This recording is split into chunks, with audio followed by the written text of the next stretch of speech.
Interviews and insights with the biggest names in Canadian baseball. This is the CBN podcast.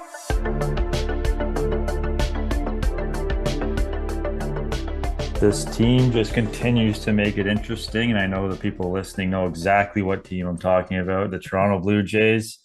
Right in the thick of the playoff race, Jackson, but it hasn't been easy. No, it's been a very interesting season. I think many fans are probably feeling a level of frustration watching this team, perhaps compared to others. Lots to chew on, and we're going to get into some of that today. But as the season's gone on, Matt, yes, we've learned a lot about this team, and I think these next couple months are going to be very interesting, to say the least. Yeah, and I mean, we're a couple weeks out now from the trade deadline, so we're going to touch on some of the moves that Toronto did make and maybe more importantly didn't make. And then look at the outlook for the last, I think, 7 weeks, which is kind of crazy. I feel like we were just talking about we were just doing the podcast with the preview. So, let's get to it.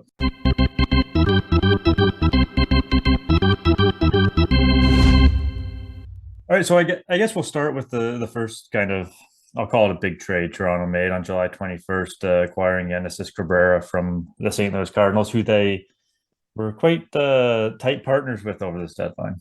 Yeah, it's interesting to kind of get a peek behind the curtain. You can see the way that the trades that happen after this perhaps were all kind of connected through a few conversations and stuff. And the first one, Toronto gets Genesis Cabrera, a guy who was having a really underwhelming season for the Cardinals throughout the first half, struggled with command, had some bad luck too. St. Louis in general has just had a really disappointing season, and Cabrera, amongst the other players that we'll get to shortly, were a big part of that.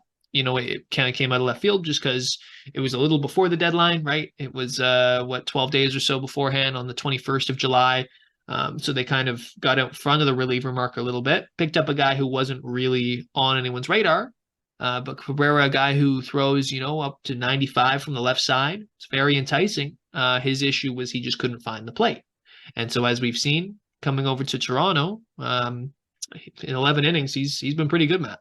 Yeah, I think, it's funny. We were talking about it, I think, in our last Blue Jays podcast, what needed and did not necessarily need to be addressed. And we mentioned the bullpen didn't necessarily need to be addressed, but obviously it was a focus this deadline. And again, you talk about Cabrera. He was, there was talk about him asking for a trade, a change of scenery. You hear that all the time in sports and how that can positively impact somebody. And I think you're seeing that here. He's not going to be asked to throw the eighth or ninth inning, but you can never have too many arms down that bullpen. You hear that all the time in baseball. And I think this was a very good pickup. Anytime you get a lefty, with the kind of stuff that he has, Tim Mays is obviously having a huge year, but he was really the only lefty in the bullpen. They were relying on guys like Trevor Richards and Eric Swanson to get lefties out a lot of the time. So it's nice to have two down there, especially one that you can get early in the game. And that pushes Mesa later in the game, which only, lengthens that bullpen and shortens that rotation if need be. Yeah, it gives manager John Schneider a lot of strategic opportunities, especially come the postseason, right? If Cabrera is healthy and most of their other options in the bullpen are healthy, what it does, like you said, it doesn't force, let's say they're playing Houston, and you've got Yordan Alvarez coming up. It doesn't force, although Alvarez has interesting splits, just using his as an example, doesn't force Schneider to have to go to Mesa maybe in the 6th or 7th inning with a couple runners on. Now, that's a big spot, though, for Cabrera, but nonetheless, it just gives him more options with a couple more lefties in there. Cabrera, as we've seen, has primarily been utilized with the Jays in the 5th or 6th inning. 7th inning kind of would be the most sort of leverage he would get, unless they're behind in the game, of course. I think this is a good role for him, and we have seen the Jays over the last few years, take chances on lefties, and in some cases it's worked, like Robbie Ray. These are starters, of course, but still. Mesa has really kind of found a renaissance in his career as well with the Jays. And Kikuchi this year as well has also been a really nice story. Steven Matz as well in 2021. So, the Jays do like finding these lefties. I don't like to call it off the scrap heap. That's kind of what this was. Look, if he keeps pitching the way he is, he'll certainly make John Schneider's job a lot easier. Yeah, I mean, I sent out a tweet, not long ago about the depth of this bullpen now, and we're going to get to obviously Jordan Hicks in a minute. But it had a guy like Jay Jackson as the 8th or 9th guy, and he's, that's on the outside looking in. And Jay Jackson, not a household name coming into the year, but everyone's kind of seen what he's done. He's been very effective. So if that's your 8th or 9th guy out of the bullpen, maybe floating between AAA and the big leagues or left off a postseason roster, that's a pretty deep bullpen, which is something, the Jays fans have kind of moaned and groaned about in the past. The depth of the bullpen and guys that can come in with electric stuff like Cabrera has. So yeah, I think it was a good pickup. He's not going to come out and blow the doors off. He's not going to single handedly win you games. But these are the types of pieces that you need. You look at the Rays, you look at different teams that win. These are the types of guys that they roll out in their bullpen. Absolutely. And you talk about getting some more options, right? I think another option would be who they acquired on July 30th as well, also from St. Louis here. They picked up possibly the best reliever on the market in Jordan Hicks, and a guy who can go multiple innings, has closed games before, has pitched in some big games. At this point, does have some experience now. This is also a pure rental, Jordan Hicks. So they traded two pitchers, Adam Kloffenstein and Sem Robercy, I think it is pronounced his last name. Both, pretty good prospects, neither blue chip necessarily, but certainly, I would say, a fair return for one of the best relievers on the market. This, of course, trade happens amidst Jordan Romano going to the injured list. So the Jays needed a closer. They needed someone to go to that ninth inning. This is a very seamless fit, at least from the outset, Matt. Yeah, yeah, and I think this was happening regardless of that Romano situation. I think it was obviously convenient timing. But again, how many times have fans and we've sat here and said there's not enough high velocity, high leverage guys in the back of that bullpen. You're looking at Romano, can obviously run it up, but this is exactly what they got. I mean, we saw Hicks at what, 104, 105? Was it earlier in this year or last year? So, but with that has come, some command and control issues, and that's kind of what you have to live with. If you haven't watched Hicks over the course of his career, that's kind of been the way it's been. But you live with it because if you roll him out there and he's on, he's borderline unhittable. Yeah, you read online from some St. Louis fans and writers alike. You'll love Hicks, but there'll be nights where you'll hate him, because that's just the nature of having a guy who can throw 102, 103 consistently. You're going to have those nights where he just can't find the plate. They're going to have those nights where there's moments where he loses command. That's just how it is with him. That's the Jordan Hicks experience. And I think, by and large, though, over time, it does equal positive results way more often than not. And to Hicks's credit, he has improved on those things as his career has gone on. And like you said, Matt, like having now two options there again, we just talked about options with the lefties. Well, now you have options with two hard throwing righties as well when you need a big strikeout. Again, let's talk about it. A late games situation in the playoffs. Now they got to get to the playoffs first, and that's a different conversation to have. But if they are in a big spot against a team with, the heart of the order coming up, a couple guys on, 8th inning, 7th inning, whatever it is. Well, now you have a couple ways that you can get strikeouts or put a guys in to have higher chances of getting strikeouts without having to sacrifice your closer in the 7th or 8th inning, right? So I think this is a great move. I think this is a slam dunk by the Jays front office, staying on this and beating out other teams. By all accounts, there were a lot of other teams sniffing around Jordan Hicks, and rightfully so. Like I said, he was probably the top reliever on the market, especially with Josh Hader not moving. And he hasn't had great results in his first 5 2/3 innings since the trade. That's whatever. It's relievers can be volatile, and he'll settle in just fine. I'm not worried about that. They did pay, like I said, I don't know if I call it a super steep price, but it is a rental reliever. And they did give up 2 top 20 prospects per MLB.com, right? 2 guys who you could see in a rotation in a few years, potentially, in Sem Robercy, Adam Kloffenstein, 2 guys who've been around for a while, Matt. And I think if you've read a lot of Jays prospect reports and stuff like that, these 2 guys pretty well at this point. The organization has poured a lot of time and resources into them. So, I think this time of year is always difficult for front offices that way, trading away 2 guys who you've spent a lot of time working on, but at the same time, you get a guy who can throw 102. So, that's the give and take of the trade deadline. Yeah, so what prospects are just that. They're either guys you're going to develop or they're assets to trade at the deadline. I mean, we've talked about this before on previous podcasts. There's no guarantee either of those guys made the big leagues. They both could have very good big league careers. Like you said, it's just kind of the lay of the land and what you have to sacrifice to get a guy like Jordan Hicks. Now, I have no doubt that Jordan Romano is this team's closer. I think that's been reinforced over the last couple of weeks, especially. He's obviously coming back from injury.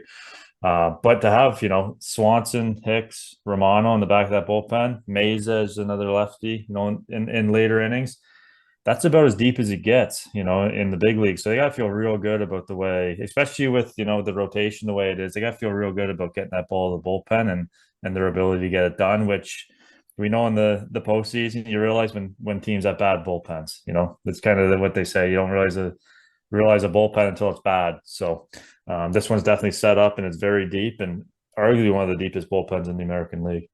Yeah, and also I gotta say, Matt, arguably one of the deepest bullpens the Jays have ever put together. Certainly in this sort of new era of contention, I can't recall a bullpen that just had as many trustworthy rather options, easy for me to say, whether it be guys like Trevor Richards, who now move more maybe into middle relief. Richards has had an awesome year, right? That changeup has been working well for him. What does it look like for Chad Green when he comes up? I know he had a very unfortunate concussion recently, but it does sound like that won't derail his trip back to the bigs for too long. It is very unfortunate though. Nonetheless, he should be fine. So he'll also join the pen. Where does he fit in? Right. I guess we'll see kind of how he looks, obviously, once he gets up here. But yeah, you hit it, Matt. Like this, you don't know you have a bad bullpen until it hits you square in the face, usually in an inopportune time. So why not load it up? And you even look at Nate Pearson right now being the kind of the guy who goes between AAA and the Jays, right? Is sort of that taxi squad kind of guy. That's Pearson's probably a great guy to have as depth, right? A guy who can go multiple innings and throw 100. Yes, he's had his command issues, but yeah, fantastic move by the front office here, and really making sure that their pitching staff, we're going to get to the lineup shortly, their pitching staff, it doesn't drop the ball the way that at points this year the lineup certainly has. Yeah, and it's funny as you mentioned Chad Green, not to go off topic here, but Chad Green and Hyun-Jin Ryu.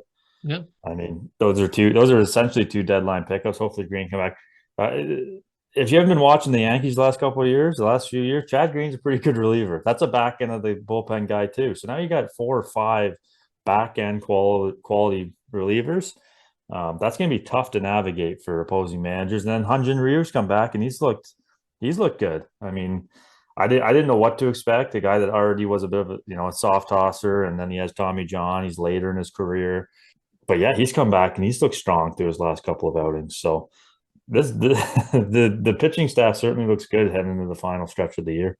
Ryu has looked so good that it's allowed them to send Manoah to AAA. I think that speaks to kind of how far Ryu has developed. Also speaks to guys like Yusei Kikuchi really pitching better as well, and the way Manoah has sort of pitched his way out of that conversation. But nonetheless, like now you have Manoah as starter depth as well. It's an interesting turn of events for sure. And as you said, so 2 trade deadline pickups essentially. And that also doesn't include, calling up David Schneider, who's given them a little energy, especially over the weekend in Boston. He's cooled off a little bit this week, and we'll see kind of what he has in store over the next couple of weeks. But, a lot of that development from within is something that the front office talked about kind of all season. They talked a little bit about this deadline as well. And that's, I think, going to be a pretty big theme here as we move along.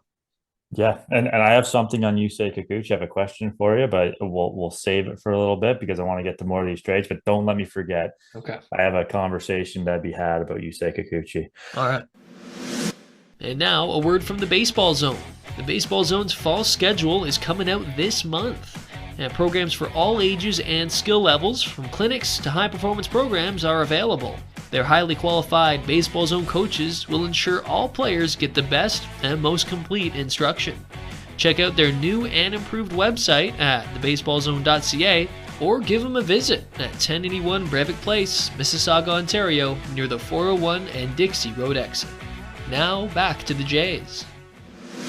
I want to jump back a little bit here, though, because on July 26th, Toronto traded Trent Thornton to the Seattle Mariners for Mason McCoy. It's kind of funny now that the Mariners are hot on the heels of the Blue Jays. But Trent Thornton did do the Jays a favor yesterday. We're recording this on August 14th. August 13th, gave up a 2-run home run to the Baltimore Orioles. I think it was Cedric Mullins. So that put the Mariners a game and a half back. So Trent Thornton still contributing for the Blue Jays. Yes, and we'll always have 2019 as well. Yeah, maybe Trent's like a secret agent going over there to mess things up. Yeah, I mean, Thornton's an interesting case. He was kind of that long relief AAA depth option for a few years on this team, maybe a year or two too long, frankly. But he kind of just kept sticking around and doing his thing. It's good to see him talk about change of scenery earlier with Cabrera. I think the same thing was probably needed for Thornton. Whether or not that'll pay off, we'll see. It's interesting. A lot of former Jays go over to Seattle, to the bullpen now. You've got Baraki over there. Ken Giles was there for a minute too. I think that in that case, it's more of just obviously clearing off a spot on the roster and stuff like that. But one thing you notice with this team is they do a good job of taking care of their guys, right? Making sure that, they're fair to these people. Trent Thornton deserved to get another opportunity. And I think you got to appreciate a front office that will do that. Part of that was just the roster crunch, but sending him to a team where he's going to be in a good setup. They didn't send him to Oakland. No disrespect to Oakland, but they didn't send him there. They sent him to a team where he's going to have a chance to compete. So I thought a nice gesture by the Jays, obviously, to do that. And you're right. He paid them back a little bit yesterday. Yeah, obviously a minor move, and they got Mason McCoy coming back, a 28-year-old, likely just minor league depth. So a small move there, but certainly in the case of Trent Thornton, we'll never forget 2019, as I said, where he threw 154 innings, I think, in his first season in the bigs, and ate a lot of innings for a very poor Jays club back then. A very poor and a very young Jays club. There's something to be said about guys that can do something like that. Yeah. Obviously, don't get the praise necessarily that they deserve when it's you're playing on a bad baseball team. But that was a trend that was right in the heart of the transition for the Blue Jays. So little tip of the cap to Trent Thornton there before we move on. So the last trade, the fourth and final trade that they made, the Jays acquired Paul DeJong from the St. Louis Cardinals again. That connection yet again for Matt Svanson, another minor league arm. Yeah, and DeJong, obviously, this was on the heels of Bichette getting hurt literally the night before. Do you imagine if that injury was a couple days later? Now, maybe they were looking to acquire DeJong, or you heard Tim Anderson's name out there a bunch too. But you wonder kind of how much that kind of accelerated these talks to acquire DeJong. Yeah, and a guy who, is just a couple years removed from a 30 home run season. Yeah, he did it in 2019. Guess that's 4 years ago now. I'm feeling old. But even in 2021, he hit 19, and his bat has really kind of regressed as he's gone on in his big league career. I suppose that's a combination of just, it being really difficult to hit, and also teams likely figuring him out over time too. But, he's a great glove at shortstop. These guys been around for a while. So you can trust him. You can, again, what they've been doing with Bichette on the IL is just plugging DeJong into the 9-hole, not caring too much about how he hits, and focusing more on his glove, which has been largely pretty good so far. And then once Bichette comes back, Matt, you'd imagine that DeJong takes the Espinal role on this team, which is a bench infielder who can hit left-handed pitching. Well, I mean, that's the interesting thing. And this kind of reminds me of the way he's performing, obviously not hitting a ton. He's probably not going to hit a ton. But remember, Whit Merrifield didn't hit a ton when he got here last year after the deadline. So Blue Jays fans that maybe haven't seen DeJong play very much, I wouldn't be judging him on the first, handful of games. Just remember that Merrifield situation. Now look at Merrifield, 4-hit Whit, improved from 2-hit Whit, and he's hitting leadoff. So that's kind of what that reminds me. I'm not saying DeJong's going to turn around like Merrifield has this year, but like you said, a good glove, and then it is Bichette comes back, and Kiermaier's on the IL. He's going to come back shortly. There's going to be a bit of a roster crunch for in that starting lineup. I think you have to think Merrifield's probably going to pencil in the second every day. Varsho had a good game yesterday against the Cubs. So Kiermaier's going to go back to center. So there's going to be a bit of a roster crunch, I think, and I think you're right. DeJong's probably taking that Espinal spot because Merrifield's clearly not coming out of the lineup, and he said previously that he's most comfortable at second base. So it's going to be interesting to see what happens to DeJong here. Yeah, and by extension, Espinal and Biggio kind of factors in there too, although him being a left-handed hitter and him also heating up a little bit as of late, and the fact that he can play corners and stuff, it makes that interesting. But yeah, it's hard to see Espinal when everyone's healthy, Espinal remaining on this roster, but we'll see. We'll see. It's going to be an interesting time. And again, you're at the point of the season where it's just, development. You don't care about development at this point in the big league roster, right? You don't care about any of that. You don't care about hurt feelings. You got to win ball games, especially where they are in the standings. They're in the thick of a wild card race, as we just talked about. That Seattle Orioles series was huge this weekend, and these games are only going to get bigger. So if DeJong has to sit on the bench and hardly play and only be a glove on a day where Bichette needs an off day, or come in to pinch hit for Varsho against a lefty, or Kiermaier, or whatever it is, that's it. Tough. That's the role. You know what I mean? I think it'll be interesting too to see, Bichette coming off a knee injury, playing on Yeah. turf. Right. Does he get a few more? He's a guy that doesn't come out of the lineup very often. I mean, if he gets an off day, people think something's wrong. Yeah. So is DeJong a guy that gives him a few more breaks throughout the last 7 weeks to keep him healthy? It gives you that option. Again, we talked about depth in the bullpen. Now we're talking about depth on the position player side. So that's definitely something that probably went into this move. And again, you give up another minor league arm, which they've loved to give up this deadline, but who knows what it's going to turn into. Yeah, exactly. Swanson is he was doing well. The Vancouver bullpen, high A, pretty much the definition of a lottery ticket. We'll see. I think this trade was a good byproduct of those other two trades that we were talking about, the Cabrera and the Hicks deal, because St. Louis already knew the Jays system, right? I think that's probably why this deal was able to happen so early. If you recall, it was pretty early in the day on deadline day, August 1st, because this likely was already in motion. Again, we had heard Tim Anderson's name out there. Anderson's a similar kind of player to DeJong. I would say the recent events with Tim Anderson would certainly leave a bit of a bad taste in your mouth. But prior to him getting knocked out by Jose Ramirez, I think that those were kind of the options they were looking at anyways. And I think the Bichette injury certainly made it just more of a necessity. You're right, though. And I think there's days where Bichette can DH more now, probably. And then DeJong plays at shortstop kind of thing. I think we'll see a good amount of that when Bichette comes back. And I think that's how it should be. Because you're right, with a knee injury, especially with an injury where it sounds like it's more when he stops moving, like when he plants his foot is the problem, which, I mean, who knows? Like, is he going to need surgery in the offseason? Obviously, he'll be able to play on it, but how effectively? So you're right. This just gives them a very capable shortstop they can plug in if needed. So you got to like the move from that perspective. Maybe the reason that this deal isn't as lauded is in part because DeJong doesn't provide much punch offensively, although he could, like you said, but also just because of the lack of other bats that they acquired this deadline, right? If we get into that now, I mean, there were a lot of names that were talked about, right? Teoscar Hernandez, Tyler O'Neill, lots of other names, right? Tommy Pham, who the Jays didn't get. And in some cases, it's just because, like in Teoscar Hernandez's case and Tyler O'Neill, they just didn't get moved because their teams wanted to hold on to them, which I can get in both cases. O'Neill has another year next year of control, and Seattle is all of a sudden going on a run. I want to get back. I want to get back to Tim Anderson here for a second, because when Bichette hobbled off the field, who were they playing? The Orioles when that happened? I think so. I before that happened, I saw so many people just when the name Tim Anderson came up for potential for the Blue Jays. No, everyone. So many people were against it. As soon as Bichette hobbled off that field, I'd never seen so many Tim Anderson fans on Twitter that were Blue Jays supporters. I could not believe it. It was like Tim Anderson went from "don't trade this guy for a bucket of baseballs" to "this guy's going to save the season." It was unbelievable.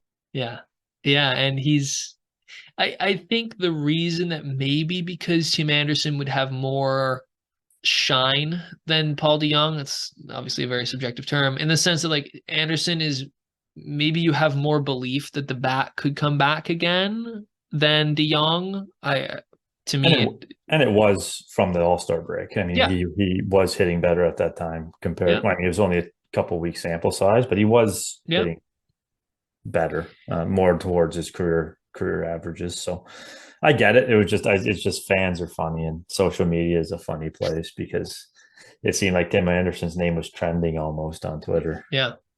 And you're right. And that the way that injury really made everyone hold their breath. And I saw also, in addition to the Anderson hype, people just saying, "Oh no, like the season's over. This is it. If he's out for the season, it's over. Pack it in." And that's just not how baseball is. Stranger things have happened. Atlanta won the World Series without Acuna. You know what I mean? Like, you can do it. I'm not saying that they would have or would not have success without Bichette, but as you said, I mean, it's just quickly how quickly, or it's funny how quickly fans' opinions can rapidly change. Yeah, and that's why front offices don't listen. Yeah. That's why they tune it out. Getting back to the bats, so like you mentioned a bunch of guys that, I know fans were definitely frustrated. There's no doubt about it, about the lack of additions on offense.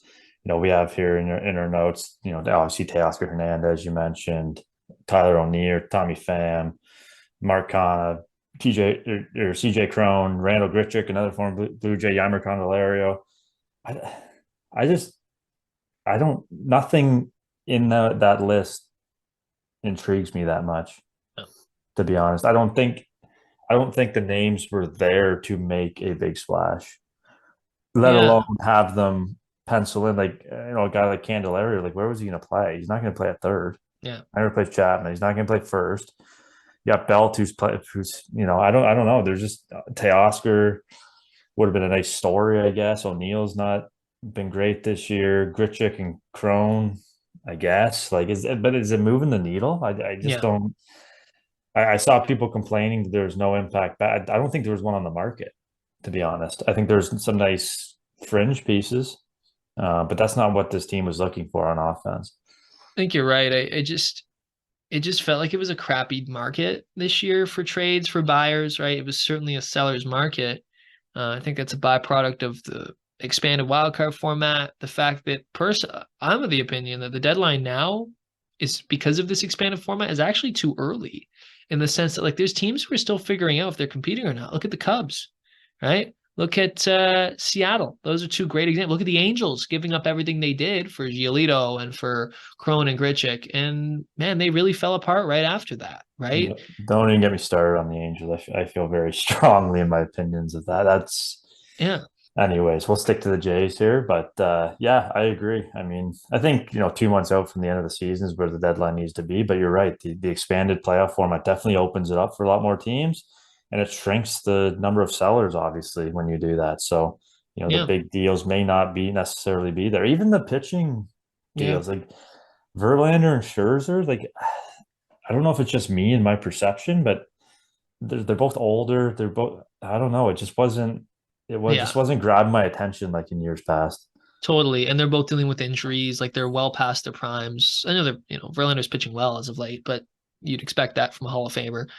I think too, like even Flaherty moving to the Orioles, okay, he wasn't having a good year anyways. There's been a lot of that going on where guys moving and it's like, okay, I mean, they're not even playing that great. So, I mean, in the case of Paul DeYoung and Cabrera as an example here too, just change of scenery stuff, right? Yeah. I think the O'Neill and the Teoscar ones where I think a lot of fans wanted them more for like you're right, romantic sort of reasons, like Teoscar coming back, that would have been interesting. And Tyler O'Neill, the Canadian, who would have another year of control. So he replace Kiermaier? Varsho moves to center next year, and O'Neill is your starting left fielder next year. Again, we're getting a little crazy with that stuff, but those kinds of things, I guess, were sort of maybe disappointments for the fans that they didn't get those nice stories, but that's not what it's about. And you're right. Are you just rearranging deck chairs in the Titanic with those moves? Like, because Pham, I mean, maybe It's a Pham good one. DHs. Yeah. I didn't. I'm borrowing that from smarter people. If it's does Pham move the needle? Maybe as a DH, maybe pinch hitting late, but like a lot of that is just one-off luck based. And who's to say David Schneider doesn't have that kind of impact down the stretch, right? Like I bet you a lot of what they were doing in the front office was comparing, okay, here's what Mark Canha's projected rest of season is. Here's what Randall Grichuk's projected rest of season is versus David Schneider versus Spencer Horwitz versus Addison Barger. And what's the difference between us having to give up a top 10 prospect for Teoscar or Tyler O'Neill? I don't know if that was the asking price. I'm just saying here versus just promoting David Schneider or Horwitz or Barger or a couple of them. You know what I mean? And I just I get the sense that that was basically what it came down to. And you're right, there just weren't those kinds of impact bats that we've seen in the market in years past. I mean, here's the deal. I think this is what people forget too. It's like you got to go out and play. Like you got to Yeah. go out and just play better. Mm-hmm. You don't want to. You want to make play better. Like you can't tell me this lineup isn't good enough to get it done. You get into the playoffs. You saw what the Phillies did, in the wild card seed there last year. You got to play better. At the end of the day, that's what it's all about. You can go get whoever you want, but if you don't perform on the field, I know that sounds simple, but I think that's what gets lost in this. It gets kind of like that video game mindset where it's like, I just want to get all these good players. Look at the Mets. What a disaster that turned into. And they just spent, spent, spent. The Padres. The Padres are, to me, are the most puzzling team in baseball. I don't understand how that happened this year, but it does because it's baseball. You have to go out on the field and perform. And this lineup and this pitching, especially with these additions, is good enough to beat anyone in a series. And that's what you want. And then now the goal is to get in and prove that. Yeah, and I think you're right on 2 points on that. Primarily, like you said, acquiring Tommy Pham isn't going to make George Springer hit better, right? It's not going to make Vladdy have a better approach at the plate, right? It's not going to make them all of a sudden magically start hitting a ton with runners in scoring position. Maybe he can contribute to a couple of those hits, but realistically, you're right. Like, is CJ Cron going to move the needle again? Maybe marginally, but you're right. It's all paper stuff. On the field, they just simply need more from the guys who were already here, right? And I think that's become a. They also need Bichette to get healthy because Bo Bichette is such a huge part of this lineup.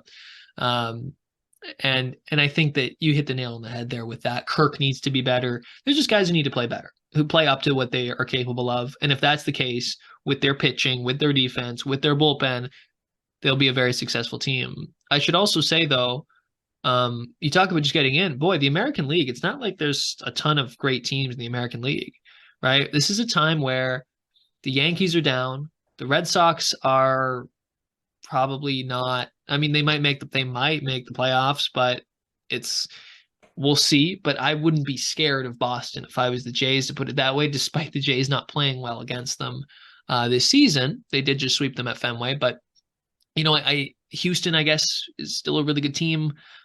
Are they healthy? Will they, if they get healthy, they could be a pretty good team. Baltimore, yes, but Baltimore hasn't done it yet, right? And how confident are you in Baltimore's pitching staff in the postseason? Their bullpen looks good. Their rotation, I would have questions about a lot. Texas is pretty good, right? Texas is good if they're healthy, right? And if they hit the ground running at the right time. So, there is a situation where, look, maybe you don't need to spend a ton of prospect capital to pick up Pham or Kanya or whoever it is, when you can just promote guys from within, hope for, some improvements over the course of the next 2 months, and look around and say, man, who are we really scared of here in the American League? Well, I think that's a great point. And there's no one on this market that I saw, pitcher or hitter, especially, you hear the haters weren't going anywhere, Snell wasn't going anywhere, that was going to come in and just turn someone's season around. It was going to be a guy that comes in and helps. Would Pham help this team hitting against lefties? Of course. But what's the asking price? I think the expectation from fans was far too high on some of these guys, and what the Jays would have been able to do. There was no big time name out there that I saw that was going to come in and really make a huge difference. So at that point, and then you get into it. I agree with you about the Orioles. I thought they were somebody that should have went out and had the prospect capital to get one of Scherzer or Verlander to bolster that rotation, and they didn't do it. I think they're playing ahead of their window, and in a playoff series, they're a great team. Don't get me wrong, but are you scared of that team right now as it stands? No, I mean the lineup is to a degree, but if you have great pitching in the playoffs, can often beat great hitting, as we've seen throughout time. The back end of the bull, again, if they have a lead late, sure, Cano and Bautista is pretty good, but you got to get there first. Yeah. I mean, yeah, that was they're a great team. They're going to make playoffs. They're going to win the division, in my opinion. Yeah. The Rays have fallen off. I think, they're not the team that they started out as. No. Again, Houston's always going to be there. Texas obviously is going to be good. But again, as a Jays fan, if this offense can get it going and to what they're capable of, are you really, really worried about facing Max Scherzer? No, not really. Like it's not going to be easy, but it's No. not. I don't think it's not Max. I don't think it's Max Scherzer that It's not prime Max Scherzer. think of exactly. So, like I said, this lineup, this pitching staff is more than good enough. If they get in, they can win a series against any of these teams. I have no doubt in saying that, and I think most teams can that get in because you get in for a reason. But the flip side of that is the ideal position to get in would probably be that third wild card spot. Yeah. So you can play Minnesota or whoever wins the Yeah. Central. Yeah. And I mean, you're never, you don't intentionally try to do something like that, but finishing third in this wild card is not a bad thing. I was told by a very smart person one time, a good line. Here, I was talking to you, just you like the deck chairs line. You pick your poison, you might not like how it tastes, Matt. Now, the thing with that, of course, is you would much rather. It was like, when the Leafs we go to hockey for a second. The Leafs didn't have to play Boston; they had to play Florida, but Florida ended up going to the Cup final anyways. Now, uh, that's obviously a little different in a 7-game series. All that hockey's a very different sport. The point is, you just never know, right? You remember last year. I mean, the Padres beat the Dodgers, right? All of a sudden, the Phillies are sitting there thinking, "Oh my God, right? The Dodgers are out of it." You know what I mean? The Phillies look at themselves and think, "Man, we're going on a run here. We got a real shot," and they did, and they got all the way to the World Series. You just never know how things are going to break. So I think these Atkins quotes, I want to get to some of these here because these do kind of shine light on a little bit of what we were talking about. There's a few that stand out. I'll just read a couple here. First one was, quote, "Some of the players rumored to be coming our way or even available didn't seem to be as available to us. Most of the deals available to us were smaller in nature." And then this is kind of building on that. He said, quote, "The guys that would be, quote unquote, bigger bats weren't as readily available as many assumed or implied," end quote. So that kind of adds up to what we were saying, just about how there weren't a lot of great options on the market. But I did hear kind of a tinge of frustration, maybe, or disappointment on Atkins' perspective. Specifically, it didn't seem to be as available to us, was an interesting way of saying that a lot of guys who they thought were going to be on the market just simply weren't. Well, not only that, but I don't, when I hear that quote right now, I think of no trade clauses Sure. Yeah. potentially. You look at Eduardo Rodriguez. I don't know who wouldn't want to go to LA, Yeah. No and play kidding. there for at least the end of the year and have a chance to play in the playoffs. But he vetoed it to stay in Detroit. Yeah. So, I don't know who he's discussing, and I don't even know who the bigger bats are that he's talking about, to be honest with you. But who knows where that plays into it? We don't know everything that goes on in these discussions.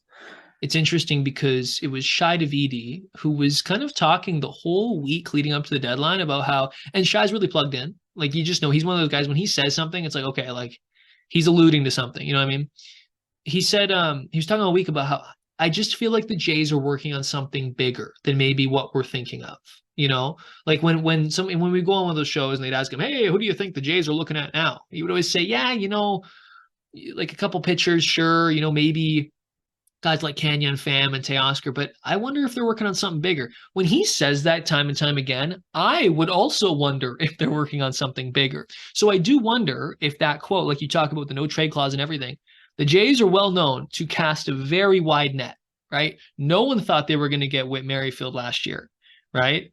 Part of that was because of his vaccination status and everything else. But regardless, nobody really thought that, right? He kind of came out of left field. We've seen that a couple times with this front office where they kind of pop up and it's like, wow, they were in on Verlander when he was a free agent last few years. Apparently, they were really in on Ohtani as they should have been when he was doing his whole tour, figuring out which team he's going to go to. They are willing to make a big move. And I do wonder if maybe that was something going on here. Now, obviously it didn't work out, so it doesn't matter at the end of the day, right? But there's I, definitely something to be thought of in that regard.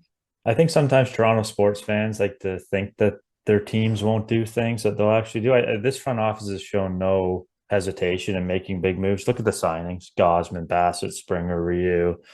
Probably missing a couple. Like they've shown that they're willing to spend the money and they're willing to make the moves. And that's Burrios when they traded for him. Austin Martin and Simeon Woods Richardson were big prospects. So if the move was there, they would have made it.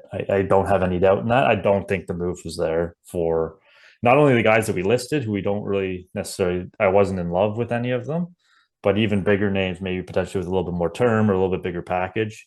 I just don't think it was there. Yeah. And then you hear this last quote, which kind of sums it up. He says, quote, "It's interesting. We have a really good projected offense and a really good performing offense. It's just not closed the gap on what its overall potential is. And I'm confident that it will," end quote. Now, he obviously has to be confident. He's obviously confident because he's staking his job on the line, right? Like, yeah, I hope you're confident in this lineup because you didn't really add to it.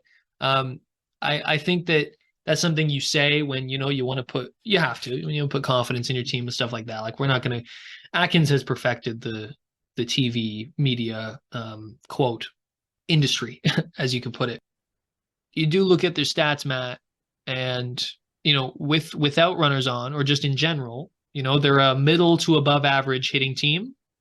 And then with runners in scoring position, they become a bottom 5 hitting team in baseball.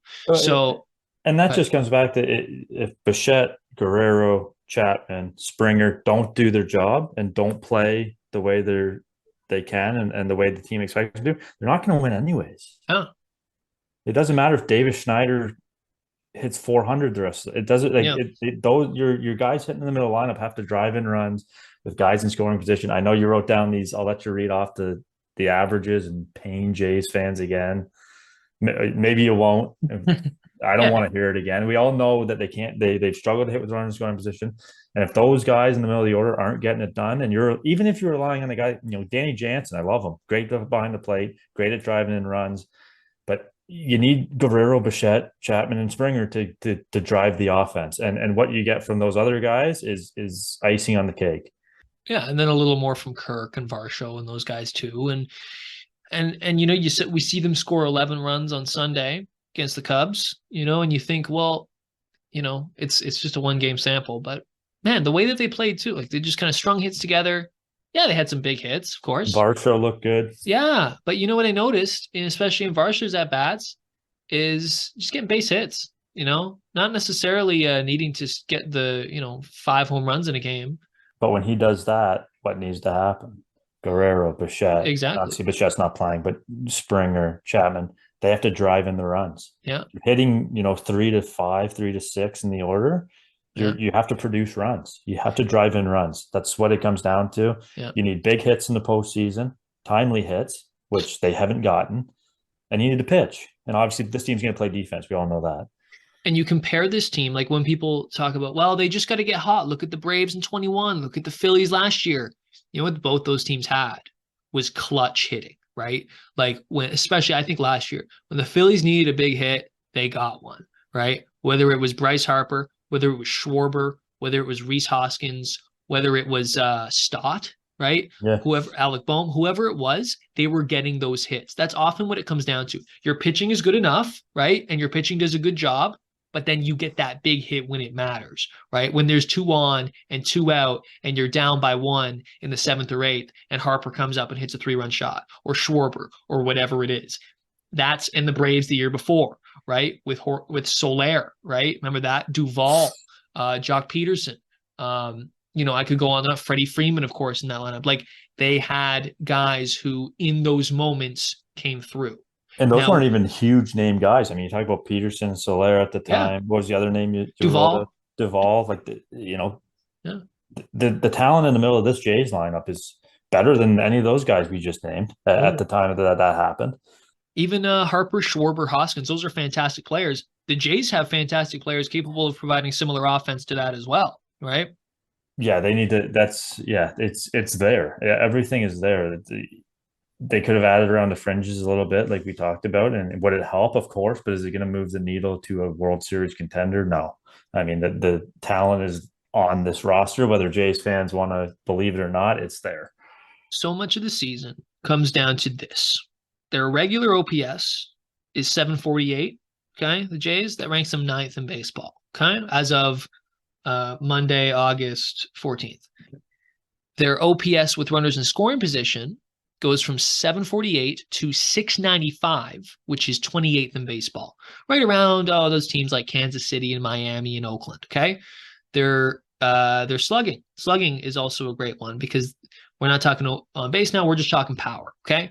Their regular slugging on the season is 417. That's tied for 12th, right? We'd say average, above average.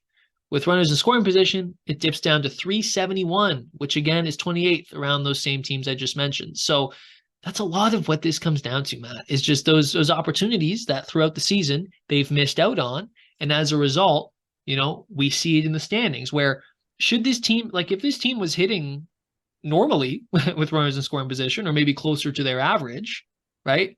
maybe we're not talking about them just trying to fend off Seattle and Boston for that last wildcard spot. We're talking about them pushing Baltimore for the division, or at least having a good footing in the wildcard race. I think that's why fans, I think it explains this whole thing. It explains why fans were upset that they didn't acquire another bat. It explains why they're in the position they're in. It explains why this has been a frustrating season, because they simply have not cashed in when they needed to. Yep. No, I mean, you read numbers don't lie. I mean, Yeah. we're over 4 months into the season, 4.5 months into the season, and it's a big enough sample size to prove that there's a bit of a trend going on here. But again, there's nobody on this market that was going to change any of that substantially. It Yeah. has to come from within, whether you like it or not. And now I'm sitting here looking at the remaining schedule for the Jays. Obviously they're two with Philly this week. Then they go to Cincinnati, a team that's fighting for their playoff lives as well. Three in Baltimore. Those are big Like games. a tough stretch here. There's a tough 8-game stretch here, but then is the window that they have to take advantage of. They have three at home with Cleveland, three at home with Washington. Then they go to Colorado for three, Oakland for three, come home to play Kansas City for three. Yeah. So that's 9, 12, 15 games right there that could make or break their season. They're very good playing outside of their division. And these are outside of their division and not very good. So it's going to be a huge stretch for them.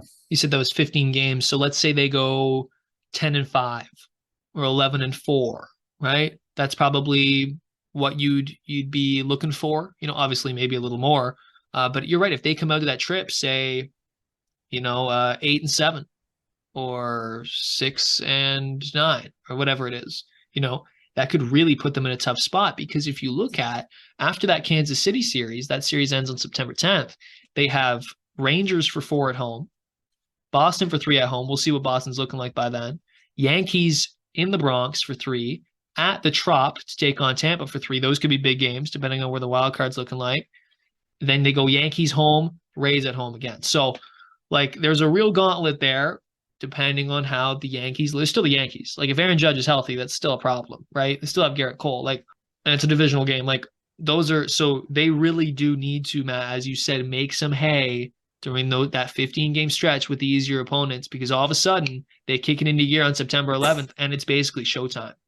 Yeah, I mean, I think 10-5 would be a success. They're not going to win every game. No. I know fans want them to always beat the Washingtons and Oaklands. It's just not going to happen.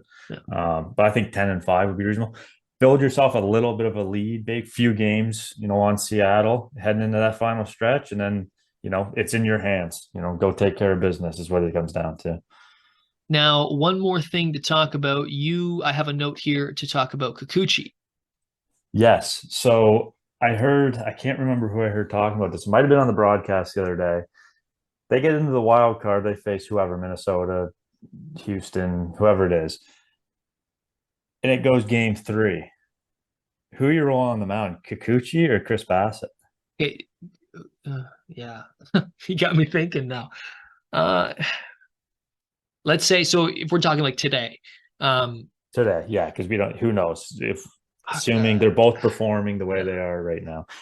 And if they're playing, let's say they're playing Minnesota, is that one of these teams, whether it's Minnesota, Tampa? Yeah, it doesn't matter. I'm not talking about matchup. I'm not Yeah. talking about lefty, right. I'm talking about just your role and who you have the most confidence in. Man, right now, Kikuchi it's so easy to be prisoner of the moment, right? Because Bassett's coming off a not great start against the Cubs, and Kikuchi's been quite good. It's very easy to say you'd love to have Kikuchi in there, even as sort of an opener type, where he's throwing 95, 96, 97 from the left side. I would love to at least have him for a few innings. I think right now I would say Kikuchi, which is crazy to think. That's what I said too, and I thought the exact same thing, that if I lost my mind. But then you look at what he's done. Yeah. I mean, Barrios would be the game 2 starter. Yeah, for sure. You would have to be Gausman, Barrios, and I think Kikuchi. And if you would have told me that 12 months ago, I would have called you crazy. And again, maybe it is a thing, like I said, where Kikuchi's more of an opener. He goes 2 or 3 innings, and then Bassett comes in for 2 or 3. I don't know. What you'd be doing is shifting a hitter's perspective. You go from heat coming from the left side to the kitchen sink coming from the right side. Maybe Yeah. there's something to think about there. But and I know that's kind of an in between answer and not really the spirit of your question. But I think that that's a great question. I thought you were going to ask me about if they should start Bassett and have Kikuchi come out of the bullpen or whatever. But yeah, and I wonder how often that question's coming up in the Jays front office as well, because Kikuchi's emergence this season, like the way that he's pitched, especially his last, I don't know, like 5 to 6 starts, has been really, really good, Matt. I know, and that's what someone, I don't know if it was Shawman and Siddle talking about it, but I sat there and I thought, and I'm like, there was not a ton of doubt that it would be Kikuchi right now. Yeah. It's not going to be Ryu. It's not going to be Manoah. It's going to be Gosman and Barrios games 1 and 2. But could you imagine they win their wild card game, their best of 3 wild card in 3 games, and Barrios and Kikuchi get the wins? Yeah. It would be what a turnaround that would be from a year ago. What a story that would be. big And time. it could happen. Yeah. That's the best part about it. That's baseball for you right there in a nutshell. I think it's a good reminder as fans. We see the success Barrios has had, like stability that both Barrios and Kikuchi have found. I think that's a good word for it. Just to show like how volatile this game is, especially at the major league level, and that you don't know really what someone's going to look like next year, right? Like people are having these big talks about Manoah, right? Well, what's Manoah going to look like next year? Man, he could come back and be great again. Totally. He could come back and be awful again. You or I have no idea. It's so unpredictable. So many people. It's funny. They were interviewing Bichette the other day on the broadcast, on the Sportsnet broadcast, and he goes, "Yeah, I think everyone's trying to figure out this game, and I don't think anyone has yet." You know what I mean? And I think that's a good example, kind of what we're talking about here. That's a perfect quote to summarize not only this Blue Jays team but baseball in general. Like no one ever figures it out, and like you mentioned, you made a reference before about the Boston Bruins getting bounced in round 1.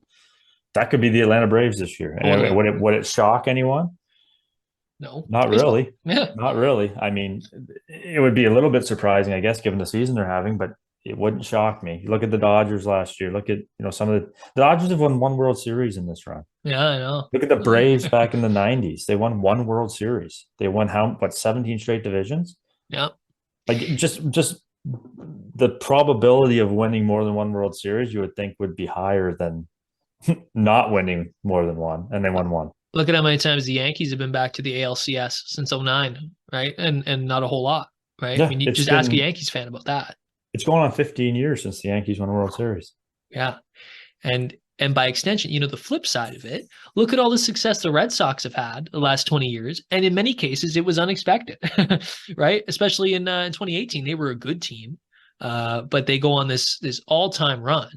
And, it's happened a few times with them. So it really you just never know. And I think that this year is a good example of that. Go for it. Like we were talking about the American League. I'm looking at the standings now. Houston scares you just because of their history and their pedigree and what they're capable of. And when they're healthy, they're a very, very good team. They're well managed, etc. Texas, they have high caliber talent. They add Scherzer. Like they're quite a good team. The rotation's been unreal this year. But again, like let's see it come October, right? Central, I don't think anyone in the Central scares you, but here we are, right? Being dismissive. Let's say it's Minnesota. What if Minnesota just goes in? Like you don't know, right? Minnesota could be that team all of a sudden that gets hot at the right time. What if Edward Julian, torches the Jays for 3 games or 2 games, throw up the Canadian, who knows? And that's baseball, folks. And we sit here and we try to analyze it and, break it down, what we think is going to happen. Probably none of what we just said is actually going to happen. Who knows? That's the way the game goes. But we appreciate you listening along to this, Blue Jays podcast, looking at the final 7 weeks, the trade deadline, everything that we covered today. I'm going to run that poll on Twitter about Kikuchi and Bassett. I'm going to see what people say.